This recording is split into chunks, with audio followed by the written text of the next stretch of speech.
The Quiet Professional, a podcast about law enforcement, security, justice, and politics. We are digging deeper on the issues and going where the information takes us with access to experts and authorities. Welcome to The Quiet Professional. Hey everybody, welcome back. Today we are going to be talking about Canada's role in the Indo-Pacific and a few of the various players in the region. For that, I've got Dr. Stephen Nagy here. He is a professor of politics and international studies at the International Christian University, where he specializes in Indo-Pacific geopolitics and great power competition. He is currently serving as a visiting fellow for the Hungarian Institute for International Affairs, where you're coming to us from that region today. So let's hope technology does not fail us. Concurrently, Dr. Nagy holds strategic appointments as Senior Fellow at the Macdonald-Laurier Institute, Research Fellow at the Canadian Global Affairs Institute, and Visiting Fellow at the Japan Institute for International Affairs. And also, he's working on middle power approaches to great power competition in the Indo-Pacific. The tentative title for his forthcoming monograph is Navigating U.S.-China Strategic Competition, Japan as an International Adapter Middle Power. Very cool stuff. That was half of the bio. I could have put a lot in there. But welcome, Dr. Nagy. Thanks very much for having me, and just call me Stephen. Stephen, all right. You know what? I wanted to kind of start by just getting a bit of background on you. You're Canadian, and then now you live most of your time in Asia. So can you just kind of give us a bit of a background on where you come from and how you got into this focus specifically in your career? Sure. So again, thanks, Nathan. Born and raised Albertan, Calgarian. My father's from Hungary and my mother is an Italian Canadian. So I come from a multicultural background. When I was young, I had the opportunity to come to Japan and then to China. One was for ski racing because I was on the National Disabled Ski Team. So I spent a few weeks in Japan, racing and exploring Japan. And then I went to China in my last year of my undergraduate degree, which was a great program. We spent about 6 weeks, 8 hours a day studying contemporary Chinese politics, economics, diplomacy, and security with a former ambassador to China. So he had deep insight into the 1960s and 1970s of China, Mao Zedong, Zhou Enlai, all these characters that, for Canadians, it's a bit strange, but these people have helped shape the world. So when I finished my undergraduate degree in medical biochemistry, that's true, medical biochemistry, not political science, I knew what my true love was, and it was international relations. And focusing on, then we called it Asia or East Asia, or the Asia Pacific. Today we call it the Indo-Pacific. And I decided to come to Japan and do my MA and PhD language training, did some Chinese language training in Hong Kong. And I never looked back. 27 years later, PhD and living in Hong Kong and Japan for many years and traveling extensively through the region. I think I have a relatively comprehensive view of the region and its heterogeneity, its challenges, and where how it's going to drive, I think, geopolitics going forward, both from the opportunity standpoint, but there's many challenges as well, not only for Canada, but I think for many middle power countries like Canada who are really wondering where the world is going today. When you say middle power, and I've asked a prior guest this, and I just kind of wonder, what do you mean in your context when you say middle power? And obviously, you're referring to Canada. Japan would be considered a middle power, but in what context is that? Sure. So in the Cold War period, it was basically the Soviet Union on one side and the United States, and everyone else, quite frankly, didn't really matter much. And these countries started to think, how can they, shape the behavior of states? So it was initially Canada and some Scandinavian countries. They came together and they started to advocate to form these small coalitions of countries where they would maybe advocate for something called human security. A big theme in the 1990s during the Yugoslavian conflict was the right to protect. So to protect citizens from their own government. And if you think about the former Yugoslavian states, the governments were pretty brutal to their own citizens. So it was an advocacy group. It was we call it a group of normative countries that were trying to promote democracy, international law, human security, human rights. And that was the 1990s. But you know what? Fast forward to today, where those Scandinavian countries, where Canada was, the former middle powers that were comparatively much more powerful back then, really don't matter so much anymore. And that's sad for Canada, sad for those countries. But China has risen. Yeah. It's gone from one of the smallest economies to the second largest economy. India is now going to be the fourth largest economy. Indonesia is a country of 300 million people, and it's going to be one of the biggest countries on the planet. So, comparatively, we've declined a lot, and comparatively, those countries have grown a lot, and it means that the middle power definition that was about norms and about behavior is fundamentally not suitable for today. So when we think about middle powers today, we think about the US and China at the top by far. And then we think about smaller countries such as Nepal or Maldives or Fiji, and everybody else in between is a middle power. But it tells us nothing about them. Yeah. Right? Turkey is a middle power, Iran is a middle power, Canada is a middle power, and Indonesia is a middle power. But all of these states have different politics. None of them they believe in different kinds of politics. They believe differently about human rights. Many different issues. So the idea of middle power today is really an expression to talk about their comprehensive power compared to small countries. Okay. Versus those superpowers, which is really China and the United States. Yeah, I feel like most people would think when they hear middle power, they're thinking military, or ability to project something across the world. Where you're saying it's the comprehensive piece. It's all of it. It's the influence. It's everything coming together. Yeah, that's true. But the reality is, though, that size does matter, as the pun goes, and the U.S. and the Chinese economy are head and shoulders above every other economy, and head and shoulders above everybody in terms of military power. And we're seeing this play out today as the Trump administration is trying to shape and reshape global politics by putting tariffs on every country on the planet, including Canada. Mm-hmm. And 30 years ago, the middle powers would have come together and tried to pressure the United States to change their behavior, or to pressure China when it's engaged in economic coercion. But today, we just don't have the power vis-a-vis these superpowers. The asymmetric differences are so huge that we really have to find clever ways to cooperate and find compromise with the United States in particular, if we're talking about Canada, because we're just so much more dependent on them than they are on us. Yeah, and well, that's why I find some of the rhetoric funny from the Canadian side, where we say we're going to match things and we're going to do the same to them. Like, I don't think we're showing up with as big a bat to the fight as they are, and that they would have a much greater impact on us with their decisions. One of the things I guess I could bring up here is you wrote an article. I've got it next to me here. It was in CNAPS. Yeah. So it was talking about keeping Canada's compass true. Yeah. And kind of pulling back from the anti-Trump, anti-US rhetoric, or our politicians should be pulling us back from that.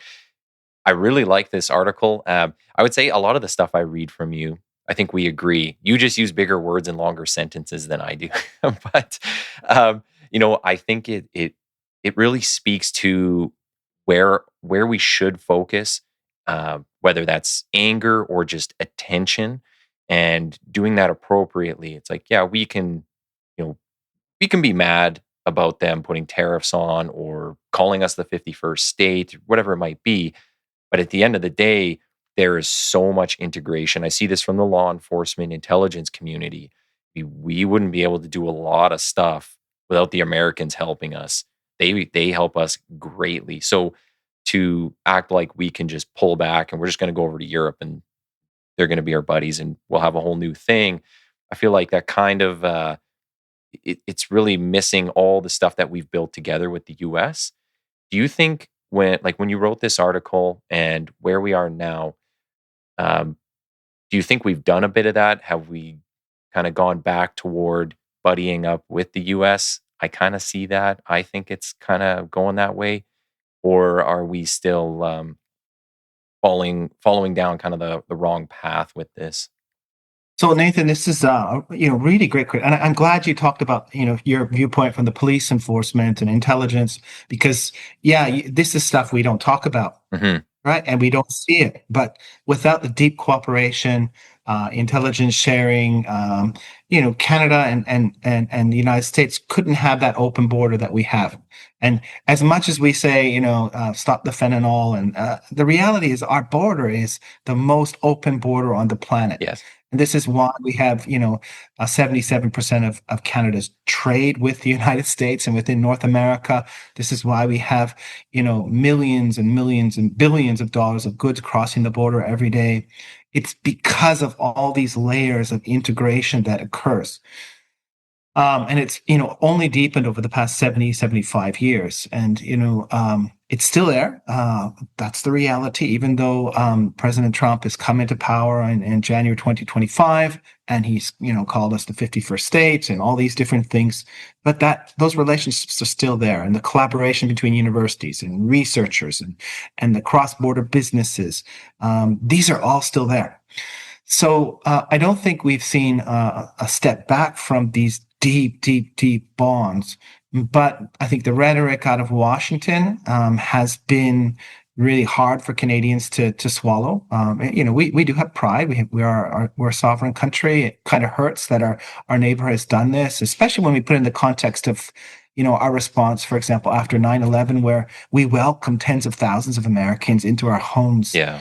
Um, to temporarily house them while Al Qaeda was going on a global terrorist fest. So I understand the disappointment and the challenge, but I think again with the level of integration, it just doesn't make sense to for our politicians to cultivate more anti-Americanism and anti-Trumpism when even if Mr. Trump is president for another 50 years. America is going to be with us much longer. Yeah. And that relationship, that geographic relationship, that is our enduring reality, and our national interest will be shaped by this. And I think we should continue to invest in synergies with the U.S., demonstrate that we're a valuable add value partner to the United States rather than um, talking about diversification to China. And, there's organizations in Canada like the Canada-China Business Council that's, talking about deepening trade relations with China, which is fine. We have, I'm from Alberta. 70% of Western Canadian agricultural products, where does it go to China? Hmm. We need to have this relationship, but it's not a viable partner to diversify from the United States. The United States is clearly the most important partner. We need to continue to invest in this relationship. Well, and I think even in that same article, you kind of get at the point of this being used as more of a political issue than a strategic one. And I thought that was really good to point out where, people are kind of rah rah and the whole elbows up thing. And then like a week later, it seems like they kind of just forget about it. So it's just, you know, there's no, I want to say it was just didn't seem genuine. The whole entire thing, the whole anti-Trump, the anti-US rhetoric. And I feel like it was more just to score political points. And then now we go back to kind of status quo with, we have tariffs and some other agreements we're trying to get, but um, it's like, well, we're not going to move away from them, no matter what people want to do or think.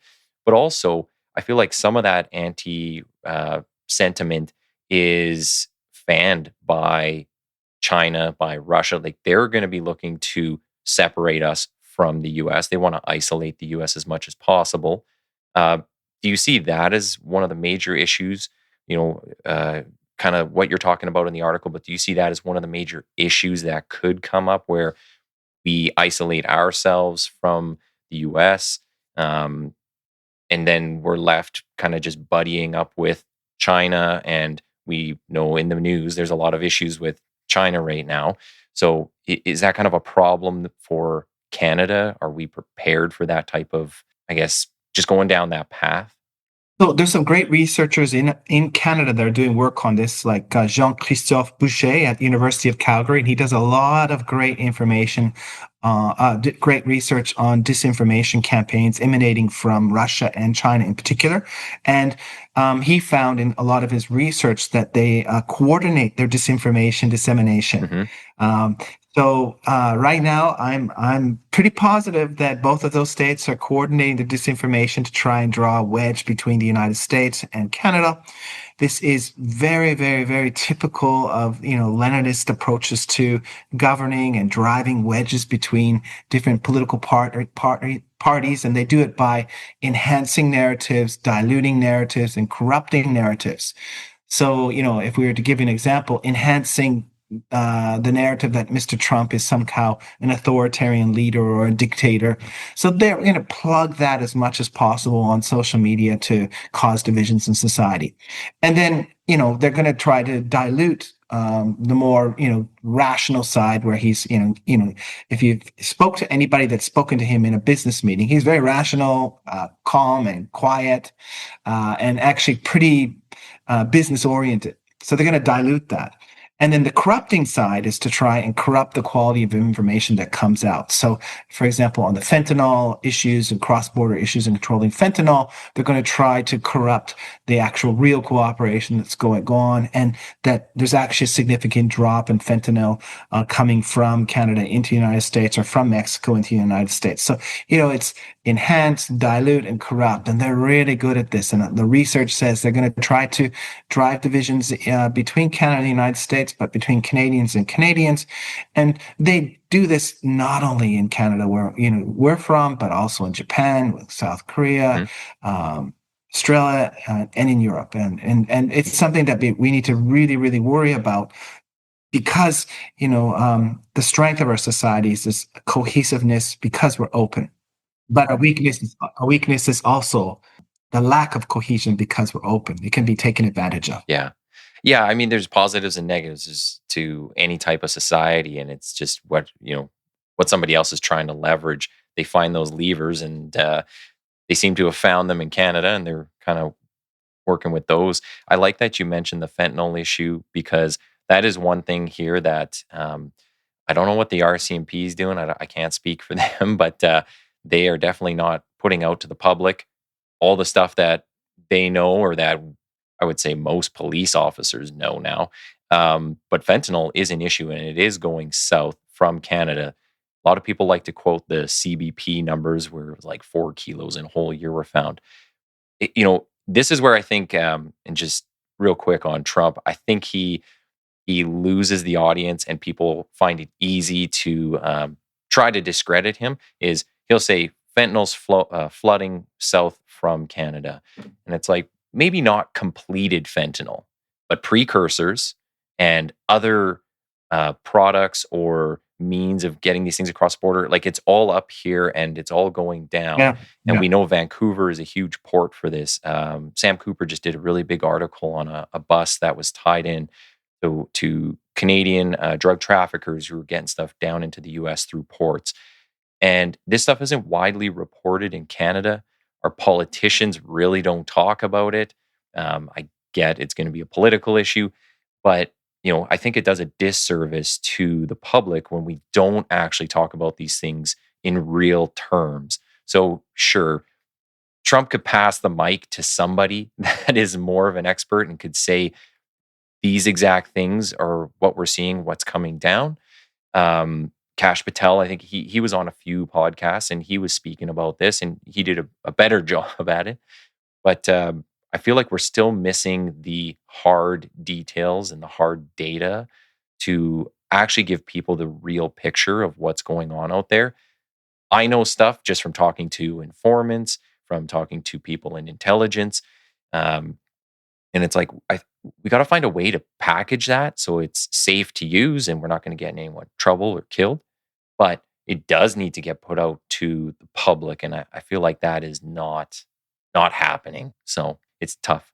Maybe that's what the CBC should be doing instead of talking about crazy progressive cultural issues. Yes. Let's get back to news. Let's get back to informing Canadians. Let's get back to, fact-checked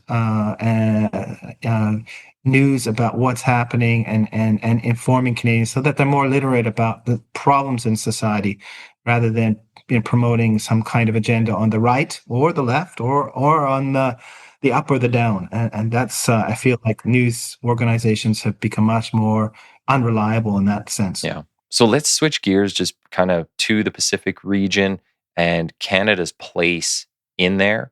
Uh, I feel like this is a topic that really doesn't get a lot of attention in Canada. I mean, you could ask Canadians about Europe or Middle East, that's all over the news, but it doesn't seem like outside of some of the China stuff, you don't hear too much about it. So I think this would be informative. What is Canada's place in the Indo-Pacific? What role can we play? Again, going back to that middle power piece, but the odd time I hear of one of our ships going by Japan or China, maybe getting some people angry. But what other roles can Canada play in the Pacific region? All right, Nathan, I think a good place to start is, why is the Indo-Pacific region important? Hmm. So we have, the first largest economy or largest population on the planet, India. The second largest population, which is China. Indonesia is coming up quick. It's probably fifth or sixth or seventh largest population. So we have huge populations. Okay. We also have huge economies. The number two economy, the number four economy. So China, Japan, South Korea is an economic giant considering its size, 10 or 11. ASEAN, the Association of Southeast Asian Countries, has $1 trillion of trade with China. So this region is filled with big economies, big populations, growing middle classes that will consume, in this case, Canadian energy, Canadian services, Canadian agriculture. So we want to be part of that, right? And the other reality of the region is that there are huge traditional security and non-traditional security challenges. So traditional security, we're thinking, weapons of mass destruction, proliferation from North Korea, or those territorial disputes between Russia and Japan, or Korea, Japan, China, Japan, and then China and everyone in the South China Sea. And let's not forget India and China. So if any of these spill over, they're going to have huge impact. And I'll come back to this. The second area is non-traditional security issues, and this is climate change, transnational diseases, slowly moving up to the places like where they wouldn't be normally. They get killed by winter as the earth warms. Of course, diseases move up, and we saw Hmm. that with Zika from Brazil moving into parts of the United States where they wouldn't get there. But arguably, transnational disease is another issue, and things like the salination of the Mekong Delta, which will have huge effects on the food security of Southeast Asia. So all of this is our big concerns, and the region is not very well regulated, which means that there's not a collective system of how to deal with all this. So, that's how I understand the region, why it's important. There's many economic opportunities, but also many challenges that will spill over to Canada. And in that sense, why it's important for Canada is because what happens in that region will affect us positively or negatively. And we want to be at the table, not on the menu, in terms of how every trade agreement evolves there, how every AI regulation evolves there, how everything evolves there. We want to be at the table, so that we're shaping the rules and helping it manage. So again, that we're not prejudiced if deals or agreements are made. So that's really important for Canada. Now, you may go, well, who cares if there's a conflict across the Taiwan Strait? Well, that's, I think for Canadians, they should understand that if there's a conflict across the Taiwan Strait, by most estimates, between 7 and 10% of global GDP will disappear, Mm. between 8 and 12 trillion US dollars. That's a lot of money. And a conflict across the Taiwan Straits would not just be in the Taiwan Straits. It would probably involve destruction of large parts of the Chinese economy, Taiwan. It would disrupt sea lines of communication that ferry, energy resources, imports and exports. By some estimates, 5.5 trillion US dollars of trade go through the South China Sea, about 2.3 trillion in and around Taiwan. I mean, this is really significant. Yeah. And there's no way Canada can escape this. And then on the technology side, most of the tech that we use, even the stuff that we're talking on right now, requires the semiconductors that are built in that region. Mm-hmm. So if those supply chains break down, we're not getting a new iPhone. We're not getting that new car that requires these chips. Our fridges don't work anymore. On and on and on that, what happens in the region really matters. And we want to be part of stabilizing the region, building stability through agreements and helping steward countries so that they develop more stably. And I'm not saying promote democracy or human rights and all this stuff, although I think that's really important, and I'm glad that Canada is democratic and promotes human rights. But the region is so heterogeneous that it's naive for us to go there and say, well, you should be democratic and you should have human rights standards like us. And that's hard. That's hard for Canadians to get. Well, could we even have an impact in that? I mean, you're talking to some societies that are thousands of years old. They're like, why would I listen to you who's been around for 100 years, right? Like, it just seems like, can we really have an impact in that way? Well, it depends on the issue. So, for example, good governance. Mhm. Countries are interested in good governance. So we should talk the language of the region. Reducing corruption. So the rule of law, these are good things. For most of the region, they want rule of law. They want to reduce corruption. They want good governance. They want development. They want more equitable development. So we don't have to go in there and talk about um, all the genders and all the human rights and all these kinds of things. We can use a different language because I think they might be happier if Canada is playing a role in good governance and development or equitable development and not using some of these loaded terms that turn the countries right off. Will older countries listen? Well, Japan has a very, very long history. South Korea has a very, very long history. And they seem to share the same values as us. Taiwan is, part of China, but it certainly shares the same values as Canada. Yeah. So its traditions come from China's long history. India has a very vibrant democracy and vibrant voices talking about freedom of press and things. So there's a lot of shared values. But there's also areas that are not shared. And I think more nuanced diplomacy and letting the diplomats do what they have to do rather than the politicians telling the diplomats what they have to do may help us, navigate the region more effectively to secure Canadian interests, but also be a more legitimate player. I think you put it a good way there where it's like, yeah, sometimes we might struggle as Westerners or Canadians to realize that some people in different parts of the world don't want to hear what we have to say and don't necessarily want to live their life the way we do, where we maybe project some of that onto them and go like, oh no, they want this.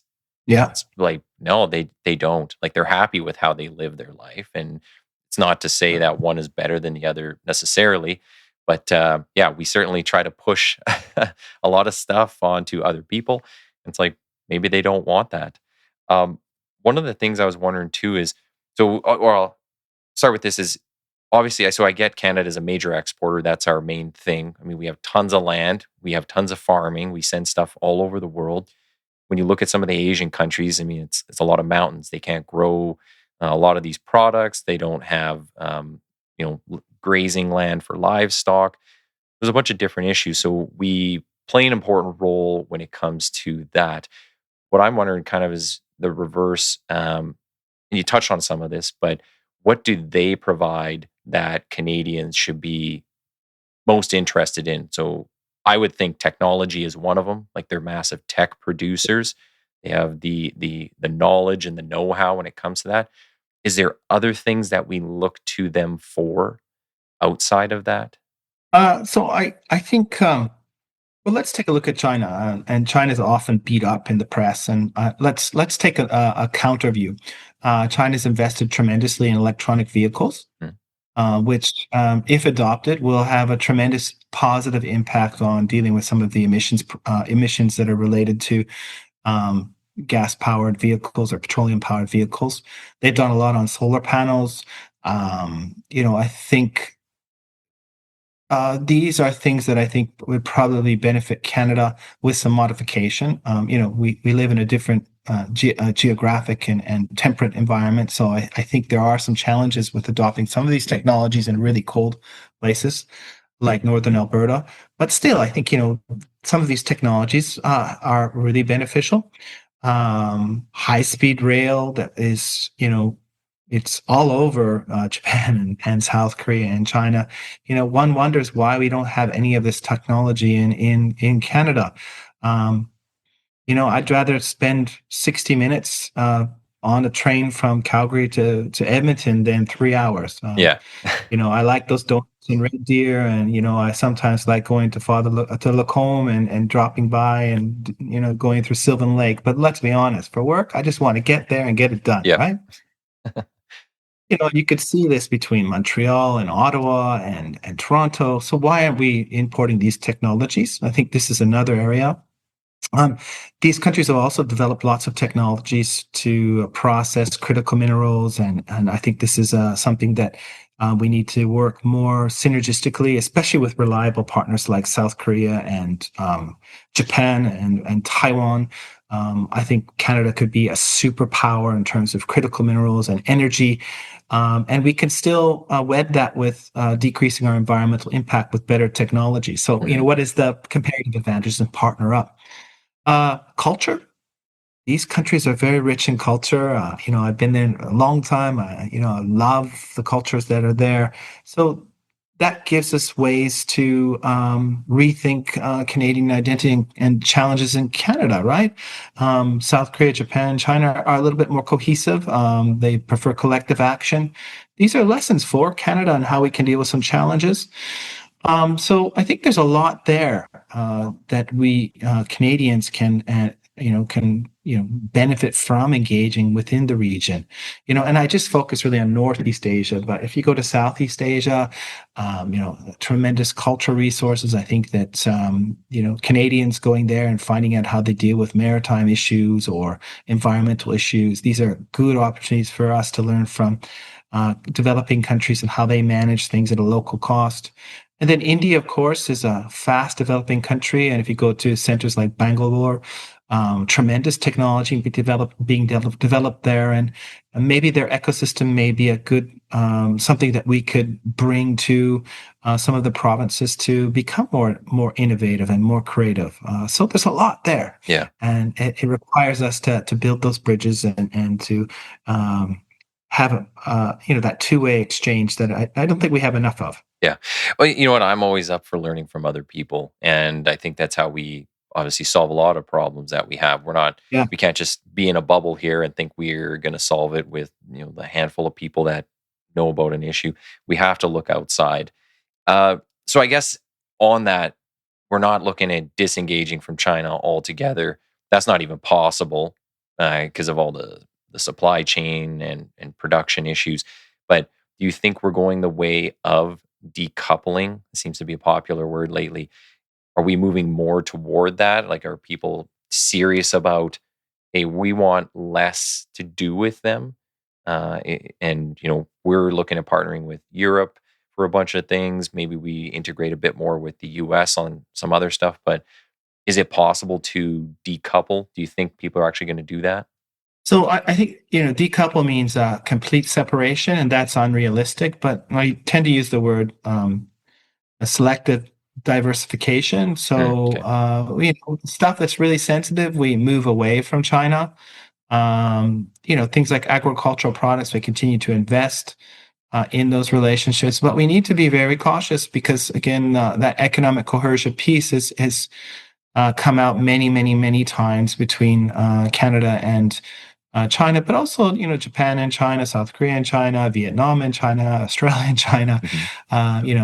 Just last in June, 4 Canadians were executed, and mind you, it was drug related, pretty serious offense.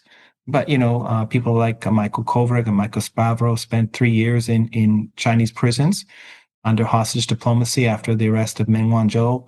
And there was a lot of economic coercion placed against Canada. So I think we have to have a very, very, very cautious approach and understand the nature of the Chinese state, but also realize that it's changing slowly. And the current leadership has grown up in a very different environment. And I know this podcast isn't about Chinese history, but their values and views and worldview was based in the Cultural Revolution and completely different Yeah. mindset. And the new generation of Chinese leaders are likely those that are my age, that were born in the 70s, grew up in the 70s and 80s and 90s, that experienced a more liberal China. They experienced the growth, and they have more liberal views. And liberal does not mean liberal as in the Ottawa sense of liberal, but what I mean is a more or less ideological view of the world. Um, so we're going to have to engage with them, but we should be very clear that this one party state is very much interested in transforming the current international order so it's safe for the party, and they're going to do this by lots of different mechanisms. And again, probably in your field, you may know a little bit about the United Front Work Department Mm-hmm. that's out there trying to influence ethnic Chinese Canadians, but more and more any organization that has something to do with China. I'm not going to talk about the organizations in your podcast, but they're very active in lobbying and providing funds and helping support their activities to promote Chinese interests. Yeah. So this is something that Canada really, really needs to be careful of as we think about our relationship with China.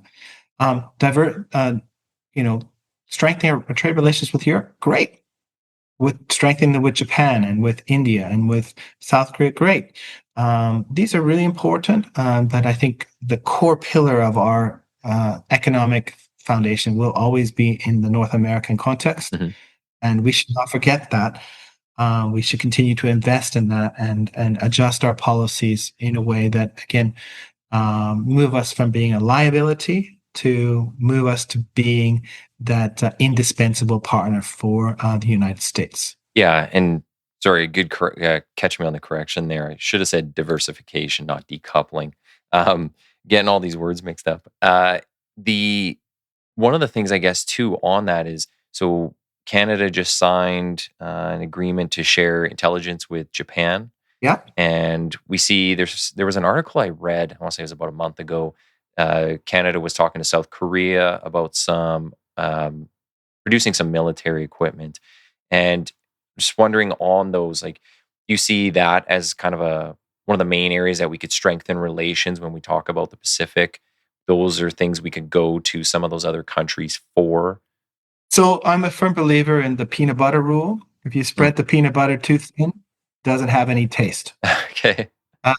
In that sense, I think we should really invest in the strongest of partnerships with our key allies: the US, Japan, South Korea, Australia, New Zealand, Europeans. That's their starting point.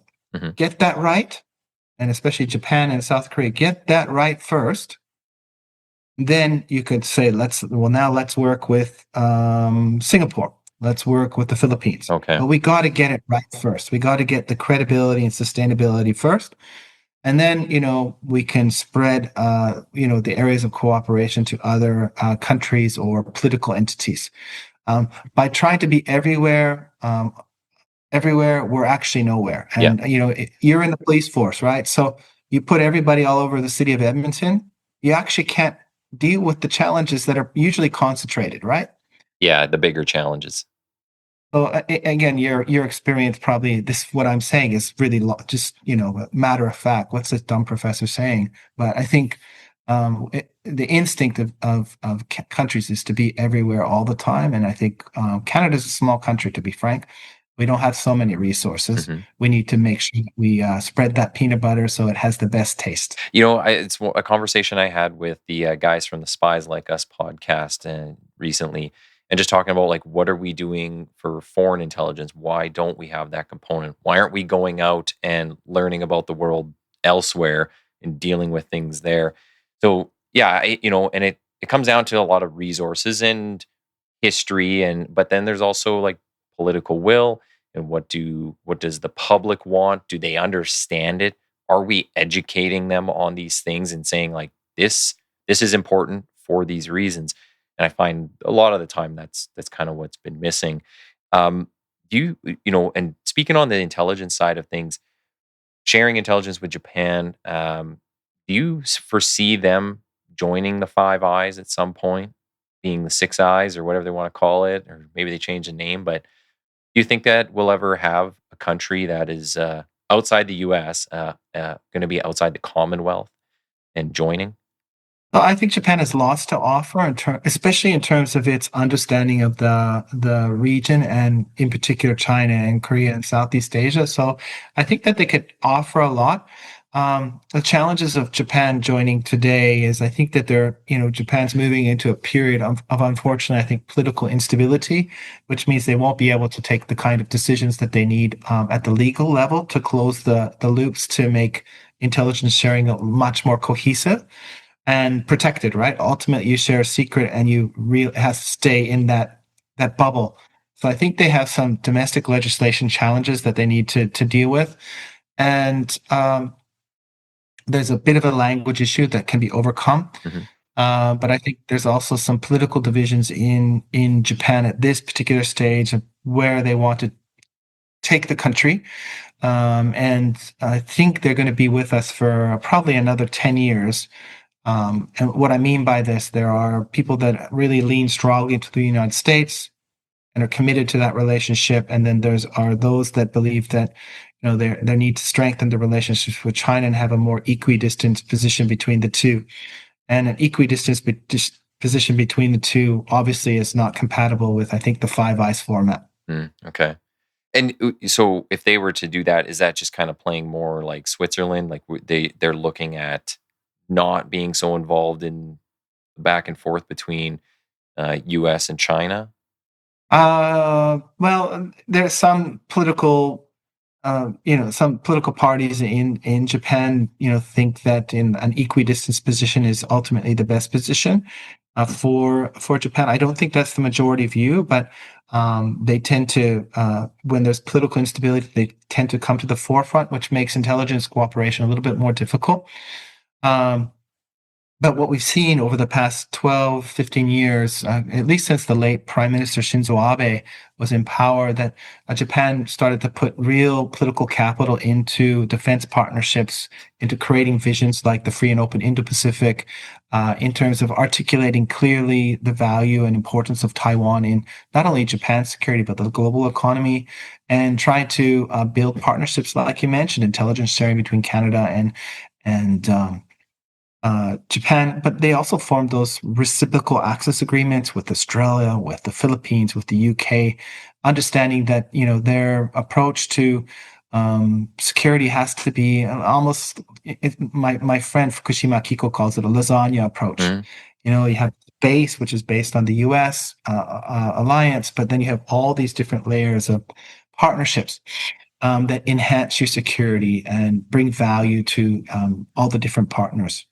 And that goes back to my point about the U.S. is that, Canada, we have so many layers of that relationship. Yeah. Um, to say that we can move away from the United States, it's basically saying that you're moving away from all these, a plethora of relationships that have so many benefits for Canada. And I just don't think it's feasible or desirable. Yeah, no, and I agree. You know what? And that might lead right into this question here. So, yeah, obviously, you travel the world. You talk to a ton of people, very smart people in the high places. What is not talked about that you think people should be talking about? What are we missing the boat on? What is not getting out there for whatever reason, whether it's politics or someone just doesn't agree with it, but what is not talked about that you really think we should be focused on In Canada? in this region? So in the Pacific region, if it ties into Canada, whatever that might be. Okay. So I think one is that the region is very heterogeneous, meaning that, there's communist systems, there's, dictatorships like in North Korea, there's vibrant democracies like in South Korea, and Japan, and Taiwan. There's monarchies, there's Hindu nationalist states. It's very, very, very diverse. And to, take one brush and paint the Indo-Pacific region as a kind of coherent, homogeneous unit is really, really problematic. So I think that we need to understand how diverse it is. and that the diversity requires a lot more nuance in terms of how we engage with the region.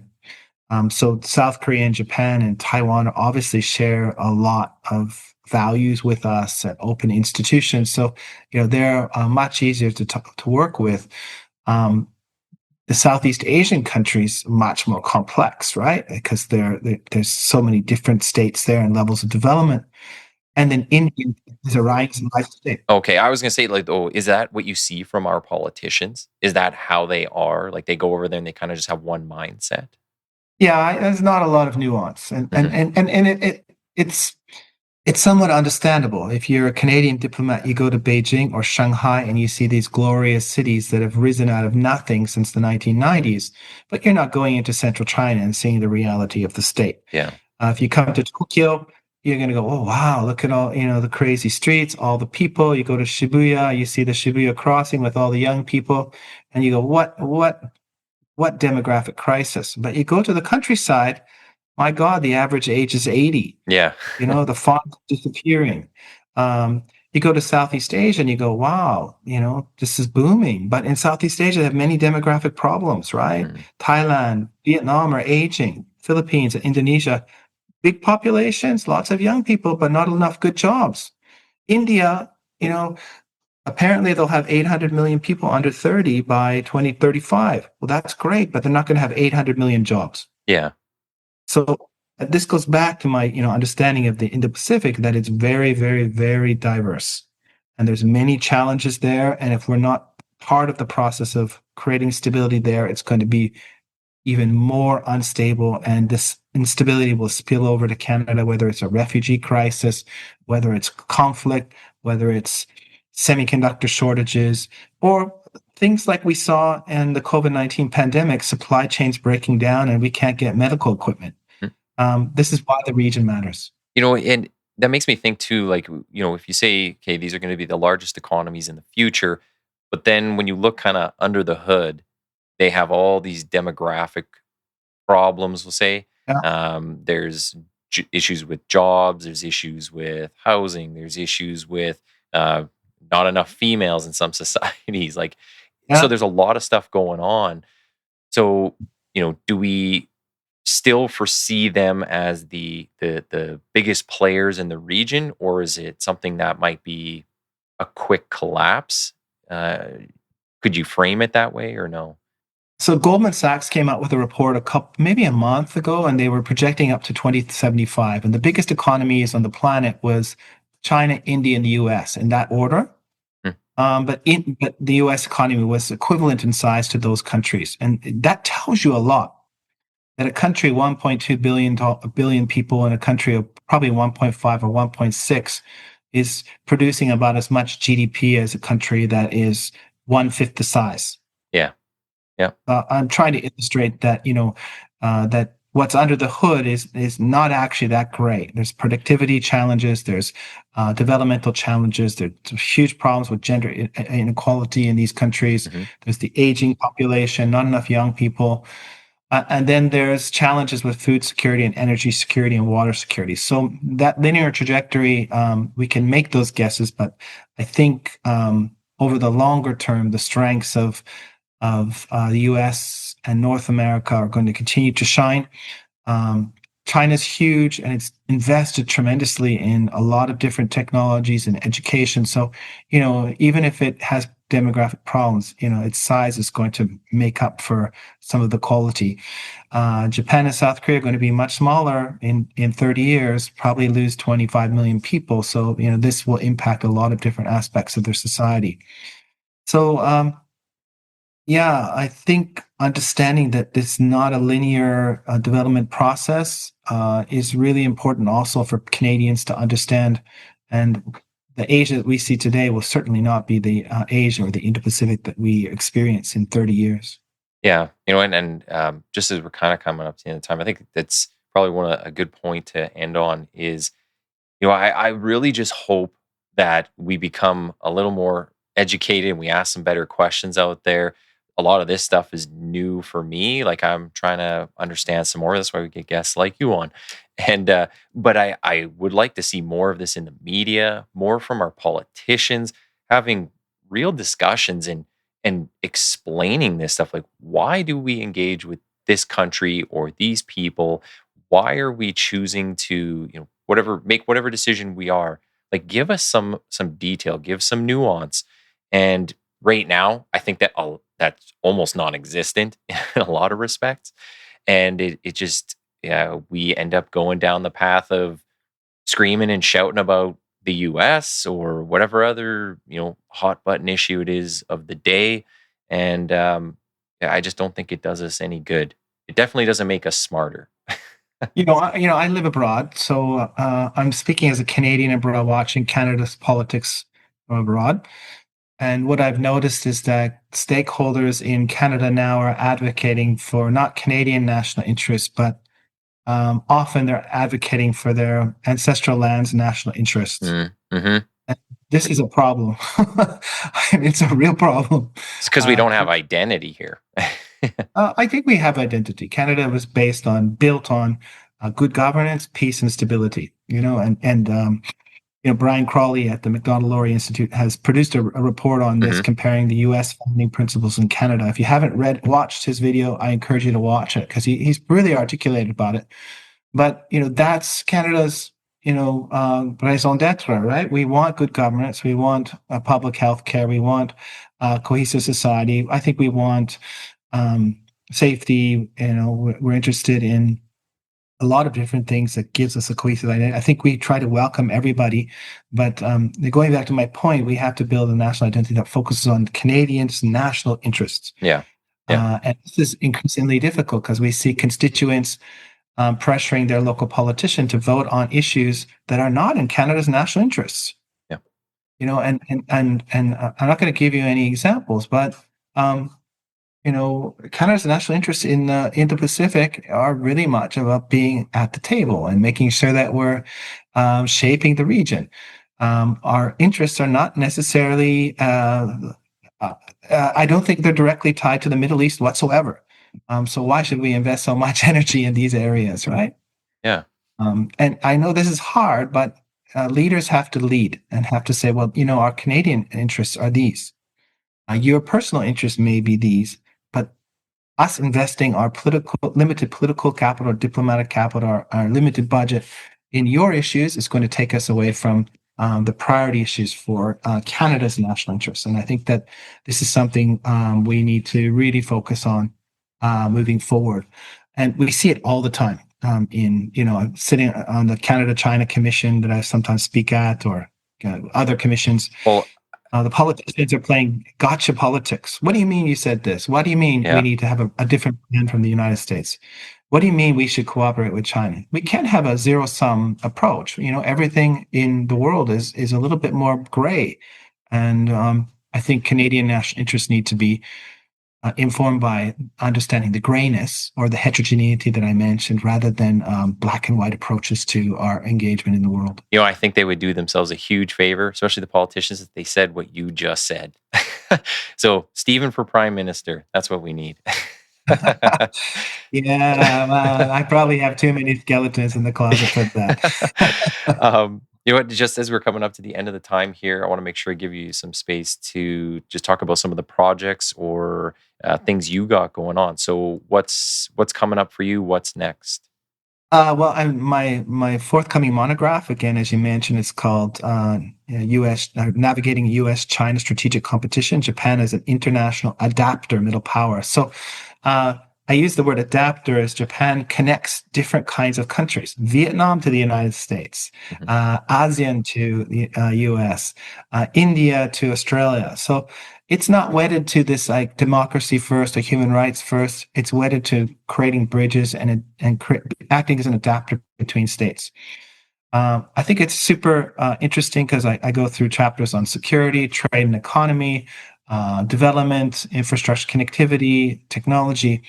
And I think it's a great lesson for Canada that we should connect countries despite their differences in political system, and we shouldn't be preaching about Canadian domestic political values. So that's something that's coming out, which is exciting. Here in Hungary this summer, I'm doing quite a bit of work on how different countries are hedging between the United States and China, and what are some of the strategies. And again, I think this is really important for Canada. But Hungary is working on this, right? They call it a connectivity strategy or economic neutrality. They don't want to choose between China and the United States or Russia because it doesn't have resources. It's squeezed in the middle of Europe. Its biggest trading partner is the EU, but it requires energy from Russia. So again, how does it navigate this complex position? So I'm doing a bit of work on this, trying to get a better understanding. And then when I go back to Tokyo at the end of the month, I'll be working on some projects that are very much related to how Japan is thinking about technology and technological cooperation in the AI space. And what does this mean and how's it shaping our international order going forward? And AI is a whole different discussion, but it's going to transform our societies in ways that are going to be very destabilizing. Your kind of job, so the police force, will still be necessary. But to be honest, maybe my job won't be. AI could take a lot of this. So what happens to all the white collar workers? And what does this mean for social stability? Will we see more blue collar work emerge? Restaurateurs, carpenters, plumbers. These are great jobs. We should respect them. We should support them. They do great stuff for our societies. So I think we're in the midst of a very big transformation in terms of how we think about white and blue collar, and AI is going to transform our societies, and we need our governments to manage this very, very, very carefully. Yeah, I'm definitely scared to see what AI does in the on the criminal side of things. It's going to be Well, you could be the next RoboCop. You never know. Yeah, well, my body feels like I do need. Have you seen RoboCop, the original one? Oh yeah. Okay, geez, because you're a couple years younger than me, and RoboCop was a 1980s movie. Oh yeah, no, I've seen them all. But I was saying, like, I'm so beat up and broken, I could probably use a few robotic parts, so keep me going. Last thing, where can people find you and your work? So LinkedIn, it would be one. Any other websites, social media? Yeah, LinkedIn, and I have a homepage. So you just search my name, and it's NAGYSTEPHEN.com, and you can access all my articles and interviews and things like that there. You're happy. It's free to subscribe, so don't worry. And I don't send junk mail, and I don't ask for money. So please enjoy the material, and again, share it. That's what's the most important, because I don't think I'm always right, but I think I have some different viewpoints that could benefit Canadians. Well, I want to say thanks for coming on today and providing some education and much needed perspective. Obviously, I learn a lot when I talk to you guys on here. I really enjoy it. So we'll have to get you on again. I'd love that, Nathan. And when I'm in Alberta and up in Edmonton, I'm going to give you a ring, and don't erase me, but let's go for a drink. Hey, I'm down anytime. So hang on the line for 2 seconds. Sure. Hey, everyone. Thanks for listening in and following along with the discussions. Be sure to click the follow or subscribe button on your respective listening platform. Also, check out the Quiet Professional on X and Instagram under TQP780. And most importantly, please share where you can. Everyone has a part to play in getting these education and information pieces out there, so pass it along. Thanks again.